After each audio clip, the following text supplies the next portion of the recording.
ఒకరోజు ఓ నాస్తికుడు అడవిలో అందాలను తన కెమెరా కళ్ళలో బంధించడానికి దట్టమైన అడవిలోకి వెళ్ళాడు. మధ్యాహ్నం వరకు అడవంతా తిరిగి కొన్ని ఫోటోలు తీసుకున్నాడు. సాయంత్రానికల్లా అడవి నుండి బయటపడాలని తిరుగుదారి పట్టాడు. అలా ఓ గంట నడిచాక కానీ అతనికి అర్థం కాలేదు తాను దారి తప్పిపోయాడని. అసలే అది క్రూర మృగాలు కూడా తిరిగే అడవి, ఏదైనా కానీ అని ధైర్యం తెచ్చుకొని మరో దారిలో ప్రయాణం సాగించాడు. ఆ దారిలో అతనికి పులి గాండ్రింపు వినిపించింది. నడక సాగిస్తున్న అతడు గుండె చేతిలో పట్టుకుని అక్కడే ఆగిపోయాడు. అతనికి ఏం చేయాలో పాలుపోలేదు. ఓ మర్రి చెట్టు పక్కన తలదాచుకొని తెచ్చుకున్న కాసిన్ని నీళ్లు కూడా తాగేశాడు. పోని తన స్నేహితులకు తనున్న లొకేషన్ షేర్ చేద్దామంటే అక్కడ సిగ్నల్ అస్సలు లేదు. తనకు తెలియకుండానే భగవంతుడా నాకేంటి ఈ పరీక్ష అని సనిగాడు. వెంటనే తనలో తాను నా పిచ్చి కానీ భగవంతుడే లేడు, ఇంకా ఆయన వచ్చి నన్నేం కాపాడుతాడు అని అనుకున్నాడు.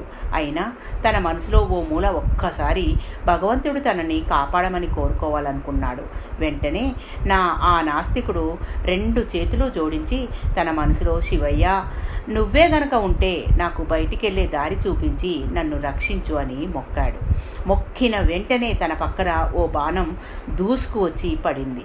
ఆ బాణం వేగంతో తన పక్కనే పడడం వల్ల ఒక్కసారి ఉలిక్కిపడి గావు కేక వేశాడు ఆ నాస్తికుడు.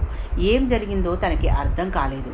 అప్పుడే అక్కడికి ఓ వేటగాడు వచ్చి, దొరగారు ఇటు పక్క ఓ తెల్లటి కుందేలు వచ్చింది, మీరేమైనా చూసారా అని అడిగాడు. అందుకు ఆ నాస్తికుడు, నేను గంట నుంచి ఈ చెట్టు కింద గుంట నక్కలా కూర్చున్నా, ఈ వైపు ఏ కుందేలు రాలేదు అన్నాడు. ఆ వేటగాడు ఆశ్చర్యంగా, నేను గంట సేపటి నుండి దాన్నే వేటాడుతూ వచ్చాను, ఎన్ని బాణాలు వేసినా తప్పించుకొని మీ దగ్గరికి వచ్చింది, ఇక్కడికి వచ్చి చూస్తే ఆ కుందేలు కనిపించడం లేదు, ఈరోజు వేట వృధా అయినట్టే అంటూ అడవి నుండి ఇంటి దారి పట్టాడు. వెంటనే ఆ నాస్తికుడు, ఆగు ఆగు, నేను దారి మరిచి ఎటు వెళ్ళాలో ఇక్కడ కూర్చున్నా తెలియక, నన్ను నీతో పాటు తీసుకెళ్ళవా అంటూ కొంచెం దీనంగా అడిగాడు. అందుకు ఆ వేటగాడు ఆ నాస్తికుడిని తనతో అడవి బయట మార్గం వైపు తీసుకెళ్లసాగాడు. నాస్తికుడు ఆ వేటగాడితో మాటలు కలిపి, నిజానికి నేను దేవుడిని నమ్మను, ఈ అడవిలో మొదటిసారి భయం వేసినప్పుడు నన్ను కాపాడమని వేడుకున్నా, ఆ దేవుడు వచ్చి నన్ను కాపాడలేదు, మనిషే కాపాడాడు, నువ్వే దేవుడి కన్నా గొప్పవాడివి అన్నాడు.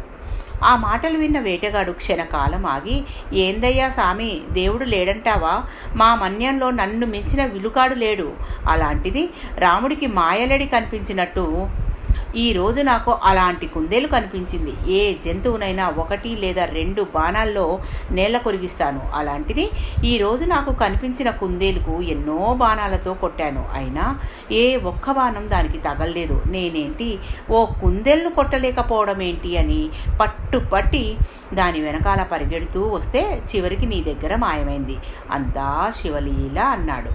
దానికి నాస్తికుడు, అంతా శివలీలనా, ఇదంతా ఆ శివుడు చేయించే బదులు శివుడే వచ్చి దారి చూపొచ్చు కదా అని నవ్వుతూ ప్రశ్నించాడు.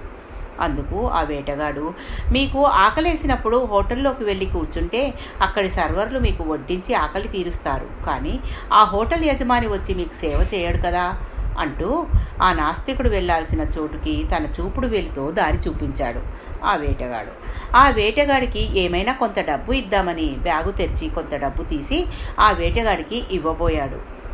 ఇలా ఇవ్వబోతూ ఒక్కసారిగా ఆశ్చర్యానికి గురయ్యాడు. అతడి ముందు వెనక మరియు పక్కన తనకి దారి చూపించిన ఆ వేటగాడు కనిపించలేదు. ఆ నాస్తికుడు గుండెలు పిండేశాయి. కళ్ళలోంచి వస్తున్న నీటిని ఆపుకోలేక తనలో తాను నన్ను రక్షించడం కోసం మాయా కుందేలను సృష్టించుకొని నన్ను ఈ దట్టమైన అడవిలోంచి బయటపడేయగడమే కాక నాస్తికత్వం అనే మాయలో నుండి కూడా బయటపడేశావు. నీవు శివుడివో, శివుడి పంపిన దూతవో నీకే తెలుసు శివయ్య, ఇదంతా నిజంగా నీ లీలనే అంటూ ఇంటి దారి పట్టాడు ఆ నాస్తికుడు. ఇంతకీ ఆ నాస్తికుడి పేరు ఏంటో చెప్పలేదు కదూ, అతడి పేరు Shivakeshava. Thank you. Me Padmaja.